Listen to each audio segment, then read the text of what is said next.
Thank you so much for joining us. And it's been the week of generals. We'll begin with the compelling memoir of former military head of state, General Ibrahim Badamasi Babangida, popularly known as IBB, titled Journey in Service. Now, 3 decades after the annulment of the June 12, 1993 presidential election, Babangida in the book finally tells his own side of the story. While he admits that the candidate of the Social Democratic Party, Chief MKO Abiola, won the election and regrets the series of events that truncated the nation's democratic process, Babangida says he was away in Katsina when the annulment of the election was announced by Ndukai Rabo, then press secretary, to his second-in-command, Admiral Augustus Aikomo, without his knowledge or permission. Now, the old soldier has received both knocks and commendations from friends and foes for his attempts at documenting history amid several revelations in the much-awaited memoir that's now been made known. Well, that's got a lot of Nigerians debating the June 12 debacle and Babangida's stewardship. Well, to help us take a closer look at Babangida's memoir, we have joining us in the studio a Nigerian human rights lawyer and former president of the National Association of Nigerian Students, now during the military era, Dr. Abdul Mahmud. Thank you for joining us. Thanks for having me, Samba. Yes. Nigerians. And also joining us is a media consultant and public affairs commentator, Dr. Ibrahim Modibbo. Thank you so much for joining us. Good evening, Nigerians. Thank you, Sabna, for the invitation. All right, so, let's start from you, Dr. Mahmud. You were one of the key actors during that period. Right. A very difficult time for lots of activists, student union leaders, and other Nigerians who just wanted the democratic process to be put in place by the military junta. But unfortunately, we kept having banning and unbanning of politicians. And then, of course, the system was, 3 times flipped by General Ibrahim Babangida, who is now saying that, look, he's pleading for understanding by Nigerians that they had to take certain actions to preserve Nigeria's nationhood. Do you believe all he has said? Well, I think, let me, for once, declare my interest that you have alluded to. I was a victim of President Ibrahim Babangida as president of the National Association of Nigerian Students. I had the E14 of spending 4 months under Decree 2, State Security and Detention of Persons Decree, one of the most nasty piece of military legislation ever made in the history of our country. When you are detained under Decree 2, no court can make inquiry into the circumstances of your detention. That was what I faced in 1991. And I was barely 22 years and some few months old when I was thrown into jail. At the maximum security prison, Kirikiri, yeah. With my colleague who has gone ahead now, bless his soul, Bam Deleatu. Oh, okay. See, we Milan Kundera in his book, the book of Laughter and Forgetting, spoke about the struggle of man against power. And for him, that struggle is about memory, struggling against forgetting. The terrible thing that power does is to create some erasure, to history, and that is what President Ibrahim Babangida strove to do, a few days ago, right here in Abuja. There are a lot of Nigerians who are alive who were witness participants of his transition program, who saw firsthand what transpired, more particularly on that very day of 12 June 1993. For him to return back 32 years after, to claim that he was not responsible for the annulment of one of the most freest, fairest, transparent elections in the annals of our history. He has not done justice to our memory, to his personal memory, and of course, justice to Nigerians who died in the aftermath of that annulment. Don't forget that on July 18th, 1993, under the auspices of the Campaign for Democracy, Nigerians mobilized into the street to resist, the annulment.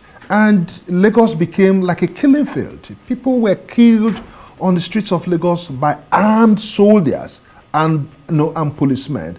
People died. All right. People died.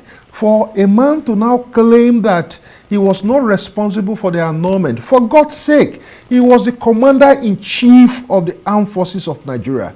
The bulk of responsibility stops at his table. For him to claim that somebody who is dead, who is now dead, who cannot defend himself. That's General Sani Abacha. General Sani Abacha is responsible. It's an attempt by him, to erase our history. But I always tell people, because we are constantly, in that fight against power, part of the fight against hegemony is to ensure that we preserve our memory. Let nobody distort it. Let nobody erase it. All right, and I come to you, Dr. Modibbo. Well, we saw General IBB's book launch being a gathering of politicians, old-time foes, all coming together to be united, and he's been called a man of the people. And then, of course, that's why young Nigerians keep asking, how could a military dictator be called a military president? I mean, it's an abnormal. Others are called military heads of state, and he is called a military president. Well, he seemed to have been a politician in khaki. And people are saying that actually this book reveals a lot about not just the military, but the Nigerian political class. What's been your view of the entire IBB book launch? Well, thank you very much, Somna, for this invite to this wonderful panel. And I'm so happy to associate myself with the thinking and philosophical thoughts of Mr. Abdul, or Dr. Abdul, who was an active participant or a victim of that saga. But before then, in trying to review issues of this magnitude, let us look at it from the prism of the intellectual output. This is a book, A Journey in Service. It's a memo of an outstanding leader who calls himself Maradona, who said he's a villain president, but a military dictator, finally. It's a book that had 398 page, published by Bookcraft Publishers. I think 400 and something pages, actually. No. Yeah, apart from the indexes. Oh, okay. It's 398 pages. Yeah. And which was reviewed by the former head of state, General Yakubu Gowon, GCFR. And now, Professor Yemi Oshibajo too. Well, the former vice president. He was he wrote the foreword. General Yakubu Gowon wrote the foreword of the book. That's this thing. But yes. Professor Yemi Oshibajo did the review. Yes. Now, in that foreword, he described former President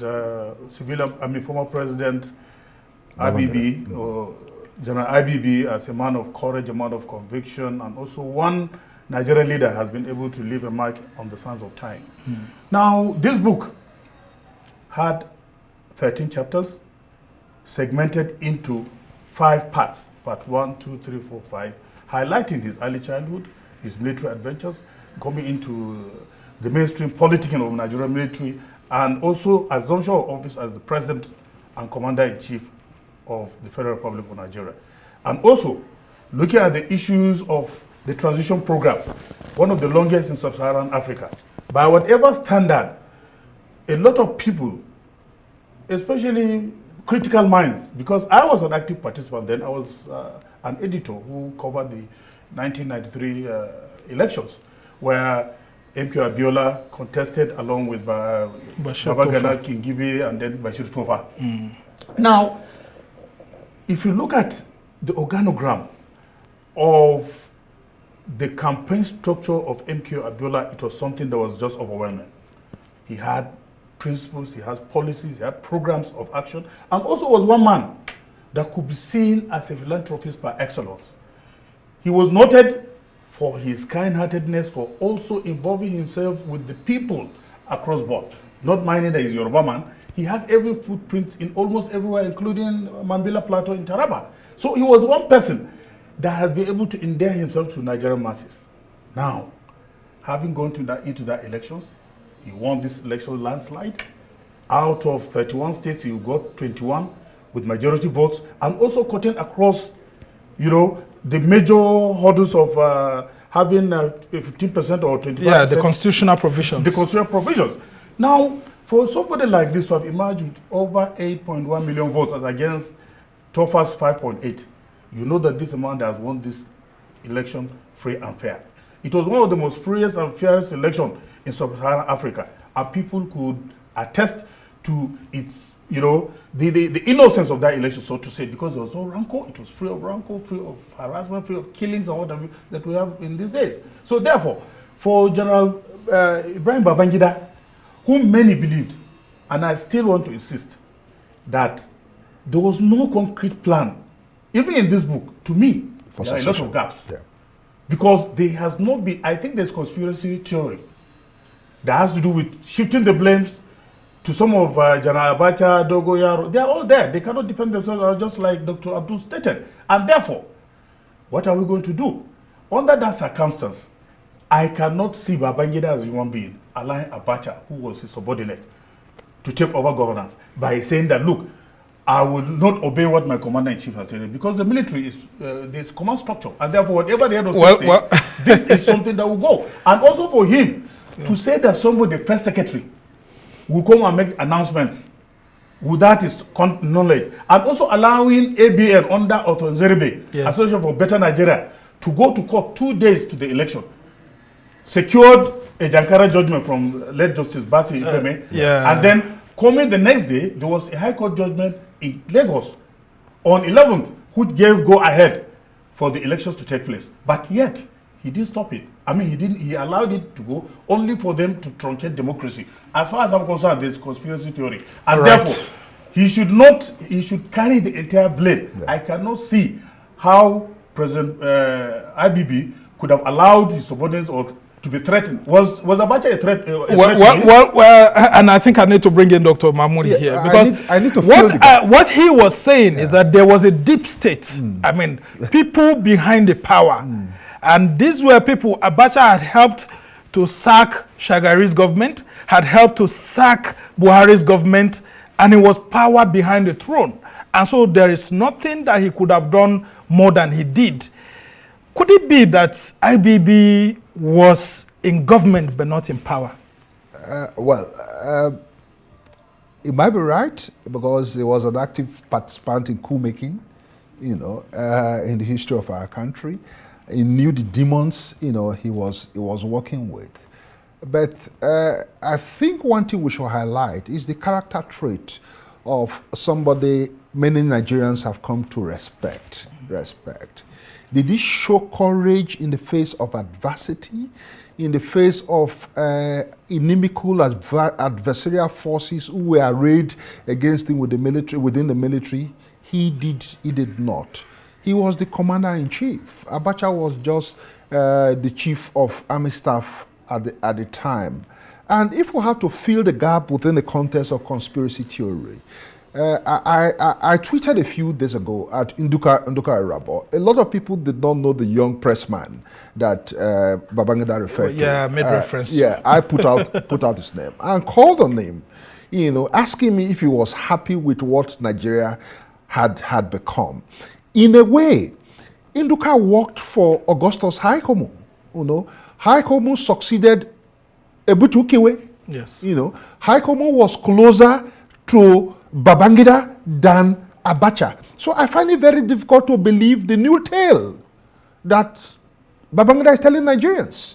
And that's why, we have to insist Nduka is alive. He played the role of the messenger, but he should be able to tell Nigerians what happened. Even if he cannot tell it orally, he should write a book. I praise Babangida for writing his memoir. Very few Nigerian head of states have done that. I've done that. For him to do what he has done, I give praise to his intellect. I don't know if the work is ghostwritten. But the point is this: for somebody to sit down and recount his travails, his triumphs, in life, I salute him for that. And whatever he has put out will feed into our intellection. Right. Will give some flesh and meat into some of these theories that exist in the public space. Right. But having done that, it's also our responsibility, to challenge some of the materials he has put out. All right. And Doctor, I come back to you. Asking the same questions. Could Babangida have been in government but not in power? Because what he was trying to allude to was that there was a deep state, a group of powerful Nigerians that included emirs and all of that at the back, providing guidance as to what should be done. And people are beginning to question IBB. If that was the case, why wasn't Abacha sacked? Why did you leave him behind with Ene Shonekan as chief of defense staff? Wasn't it a long plan for a derailed transition program that will now make you to come back as someone who wants to rescue the nation? There was no political will to hand over power to a democratically elected government as at that point in time. But before then, before I proceed, let me appreciate the beauty in terms of intellectual artistry that the book contains. If you look at the book Journey in Service, the lucidity in language, the prosaic syntaxes, and also the comportment in terms of architectural composition of the book is something that is literally overwhelming. I must commend him for doing the very well. That's a classical IBB. He's always done things yes, very smart. Exactly. I must commend him for that. And looking at the book, it has, segments with fantastic pictorials, of his early childhood, his military career, his family values, his adventures as the president and what have you, up to the time now of his retirement. You see, it has been able to give us pictorial details which adds to the rhythm of the beauty of that architectural work. Having stated this, I have observed keenly that of the early pictures I had, there was no picture of him with Mama Basa, especially in secondary school. Yeah, he had Magoro, Mama Magoro, he had people like Sani Sani, he had people like Abdusalam Abubakar, all were contained in that early stages. And Basa, remember, was his closest friend, right from primary school days. But unfortunately, he didn't include it. I don't know whether because of the... Yeah, I mean, if you read forward, he had very strong words. Exactly. And said Vasa envied him when he became the head boy of the school. But however, to me, he could have added the picture. Vasa is dead and gone. So there's no adversary again. As far as we're concerned, the beauty of this life is the art of forgiving and the art of, forgetting. Doctor, I don't know if you read that part, because he said Vasa's family had joined those who have been chorusing to actually hit back at him for what he claims that it was the Supreme Military Council, that Armed Forces Ruling Council, that took a decision for, not himself, because he absolved himself of the charges against Vasa and then his eventual killing. I read the book, Sumna. I read that book because of my interest, because it's a book that once you start reading, you won't like to let it down. Yeah. I hardly ate when I was just reading that book. It's a piece of architectural beauty in terms of intellectualism. Now, one of the most worthy and outstanding narrative in defense of this Vasa saga is for him to defend himself. And I think he has tried to defend himself desperately, but I think he failed at concluding this. Because as far as I'm concerned, if you have a childhood friend, at that point in time, when you heard that this man was, involved in planning a coup, why not retire him? Tell him just to go, retire him. Well, and that could have claimed that they know. Now, going into the question, yes, was IBB was he actually in government but not in power? But not in power. I will tell you, IBB is a democratic military man. He has that feeling of thinking of liberalism where he taps from almost every segment, including fear of the unknown. And Abacha was one person that was a masterstroke. He has the intellectual capacity to torpedo any government. Because most of the coups, except maybe for 1966 and this thing, Abacha had been deeply involved in them, all of them. And therefore, the fear of Abacha was the beginning of wisdom for IBB. Therefore, at that point in time, he knew that Abacha had an agenda of not allowing democracy to prevail. If I were him, if I knew that this is the position as at that point in time, I would have retired Abacha, retired Dogoyaro, all those people that feel They will have, once you retire them, they are handicapped. Well, they actually helped into power. So it's easier said. I think the addition I will make in respect of this deep state argument, looking at it as an outsider, what I think existed at that point in time was the convergence of interest of members of the deep state. IBB was a member of the deep state. Abacha was a member of the deep state. David Mark, and all that. So but unfortunately, where IBB showed some exemplar of libertarian politics, its adversaries were crude, were raw. They were deadly to the extent that he could not combat them. So we had, deadly players playing against somebody who pretentiously was a libertarian. So he could not exert some control over them if we take his argument. But my point is this: being the CIC, it had men and material and the paraphernalia of his office to have gone against Abacha as the chief of commander-in-chief. As commander-in-chief, he did not do that. All right, and again, the point we must stress on VATSA, filling the gaps. We should also remember that military officers like Donka Bali, haven't retired, questioned the evidence presented by the military tribunal, on which this man was. And the family just saying that they never saw his body alongside with others. So IBB has not told Nigerians the real story of the VATSA coup. Well, and so there are allegations of historical revisionism. Absolutely. One of them is on Nigeria's first and only civil war that we've had. And, he tried to make Nigerians feel that it wasn't an Igbo coup. In 1966, like we've had lots of, people saying and all of that, talking about General Nzogu, he actually said Nzogu was actually someone who was more of a northerner, Hausa, talking Major Nzogu, and all of that.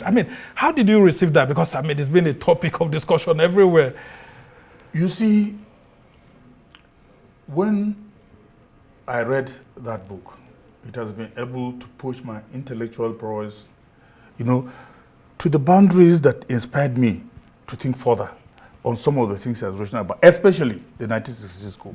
Whether we like it or not, looking at the dramatic personae that were involved in that coup at that point in time, what other evidence do you need to hear apart from being that this coup was purely an Igbo coup? It was, for very obvious reasons. Let me tell you, one, fundamentally, the major participants at that point in time, virtually almost about 85 to 95% were all Igbo officers.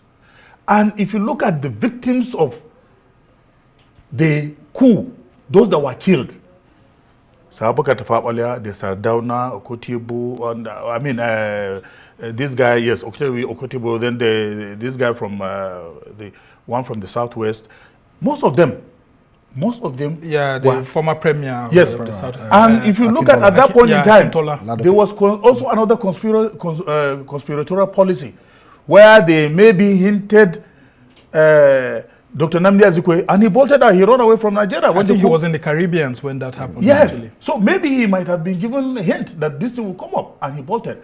How many Igbos were killed?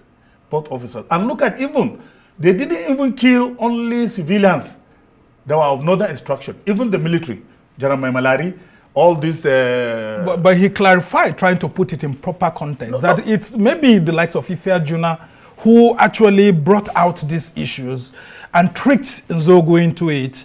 But that if you look at what they wanted was actually to install an Awolowo, and Awolowo was not an Igbo man. He was from the Southwest leader, Dr. Mahmud. I don't know. But let's just okay, just conclude as we try to. See, a tiger does not shed off his spots. Therefore, as at that point in time, if you look at the nature and concept of that military coup, at that point in time, these people must have been told, Awolowo, they said he had the magic of disappearing. So maybe he disappeared. Even Ironsi too. We're told that Ironsi too. But you see, the issue is very quickly. It's centered, very quickly. The issue is centered on mainly northerners. Being an Igbo man that speaks Hausa does not make you a Hausa man. All right. You have some point there. Yes, Dr. I think Mahmud. I'll disagree with Dr. Modibbo here on the character of the 1960 school. I need to be clear about it. It was not an Igbo coup.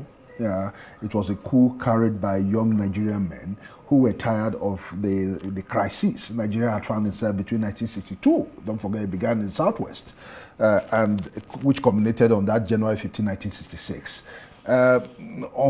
Rather unfortunately, why people characterize the coup as Igbo coup is because at a certain level, you find Igbo officers' participation in the coup. Yeah. But if you look at the list of officers, whether you read Ademoyega's and I've read a lot of them. Why we struck. David Isama's book on the Civil War. Yes. Alabi Sama. Yes. Obasanjo's book as well. And all that. You see, the point is this. Why Major Uzogu showed some spark of revolution and socialist attachment. If you go back and listen to his 1960 coup tape, you come to the conclusion that a socialist young officer was at work here. But unfortunately, some of the other dramatic personnel who were involved in the coup did not have that ideological orientation of Uzogu. Why I think too that is not an Igbo coup. When Uzogu died, in the war front, he was given full military burial, by the federal forces in Kaduna. Yeah, man. So the conversation continues. Very interesting perspective. But gentlemen, as we try to round off this conversation, I want to play something from one of the generals. But unfortunately, this general was not at the book launch. But let's listen to him on the issues of writing a book. Some people said I should write a book. I don't think I will ever write a book. Mainly, I don't want to hurt anybody. Hurting in the sense that there are certain people that I cannot resist abusing. But that hasn't got to do it hasn't got anything to do with their children and their grandchildren. So I don't want to hurt their children and grandchildren. So for the sake of their children and grandchildren, I have left them. All right, former military head of state and former President Muhammadu Buhari. Well, unfortunately, Buhari wasn't at that event, but he sent a representative. You have heard him. We haven't had the likes of Gawon also writing and some other persons. So, Dr. Modibbo, what do you make of Buhari's decision not to? I mean, I don't know if IBB has abused others through his book, but Buhari says he's not going to write one because he may end up hurting these people's children and grandchildren. You see, the beauty of writing a book is putting history at the forefront of developmental structure of the country, especially living landmarks, major landmarks. Because if you look at what IBB has done, he has been able to enumerate some of the fundamental imprints in the sense of time, like bringing in Abuja, MAMSA, D-Free, Technical EDCO, so many things. He has been able to do wonderfully well, especially Third Mainland Bridge, which was spread across the country, People's Bank and everything. So, you see, there are a lot of things that you need to put into proper perspective. I think it's a defeatist ideology for somebody like Buhari to say he will not write a book because he doesn't want to hurt anybody. So, is he saying that when he was the president, just some few years ago, 2 or 3 years ago, he didn't hurt people? Or their children were not there? So, you see, I think it is intellectual laziness for any ruler that's been able to put his mark on the sands of time to sit and ponder, to only sit down and start eating okra and pepper soup in his house without thinking of documenting something. Right. I'm sure Obasanjo, Gawon, and all that, maybe they are also writing their memos. Gawon is a PhD holder and somebody with sound intellectual capacity. Although a lot of things have been written on them, but I am expecting that this is going to open a floodgate of former leaders. Even if it's the local government chairman, write something on your tenure. It's something that will add to history. History is very important. I adopt the point Dr. Modibbo has made, and more importantly, the point around intellectual laziness. I'm not looking forward to Buhari's book. He's told us that he's not writing. Well, maybe he may change his mind after this IBB book. I have no time for intellection. I have no time for his intellection. But as a Nigerian, one individual I expect him to write a memoir or even an autobiography is Dr. Yakubu Gowon. He was he was an active participant in the war, who want to know what happened. Perhaps that will help us to lay to rest the ghost of the Civil War. You know, people have gone through trauma, you know, and families too, who hear from third-party testimonies about the war, will have a glimpse into what happened. That is one thing Gowon owes us. It's already at the departure lounge that Ike Clark, fluently used to talk about. Yeah. And we beg him, please, write a book before you leave us. All right, very quickly, gentlemen, before we go, in 30 seconds, what should Nigerians do with this book now? Should we forgive IBB? Should he do restitution? What should we do with this book and the revelation, and then, of course, the confession? There's no doubt that IBB wrote a very wonderful book that people should read. It is a piece of history, as it is today, documenting developmental structures of Nigeria. Now, there are gaps. And these gaps, I want IBB to write a second book to fill in the gaps, especially the issue of these people that have died. He has not been able to give them fair hearing. Maybe if they were alive, they would have said a different thing. And secondly, how could a government be afraid of a military general, be afraid of another military general? Two, the issue of ABN. Why didn't the president then, or General IBB, why didn't he sanction Auto Nzeribe to say that, look, don't interfere with this political process because it's ongoing? All right. Three, about justice system, he should have done something about Ekweme and Justice Shehu, so that Dahiru Saleh. Yes. They gave us these judgments. They are Jankara judgments that should have nipped in the bud what is happening today. Well, thirdly, the issue of the issue of him saying that Ahomu, a press secretary in Dukaira, very innocent journalist, has been put in the front burner as the major architect of announcing the annulment of Junto. I think he should write and address this conspiracy theory, and also the issue of very quickly, this guy that died. Delegiwa. He spoke about Delegiwa, but there are also gaps. Oh, okay, very quickly, because I don't have time. Let's have Dr. Mahmud very quickly in 30 seconds. I'm never dismissive of books because I'm a writer and poet myself. No matter how bad or terrible a book is, it also aids that process of knowledge production and reproduction. But I will borrow from Achebe. If you do not like the book, if there are gaps in the book, it behooves us to write our own. All right. Thank you so much, Dr. Abdul Mahmud is a former president of the National Association of Nigerian Students. And I hope you've personally forgiven IBB for incarcerating you too. Yes, I have. In 2011, interested, if he's watching us, I have a townsman who works for him. He put a call through between us, and we had 30 minutes of conversation. All right. It's good to know that forgiveness is coming. And Dr. Ibrahim Modibbo, thank you so much for having gone through this book and then elucidating on this point for us. Thank you, gentlemen, for all you've done.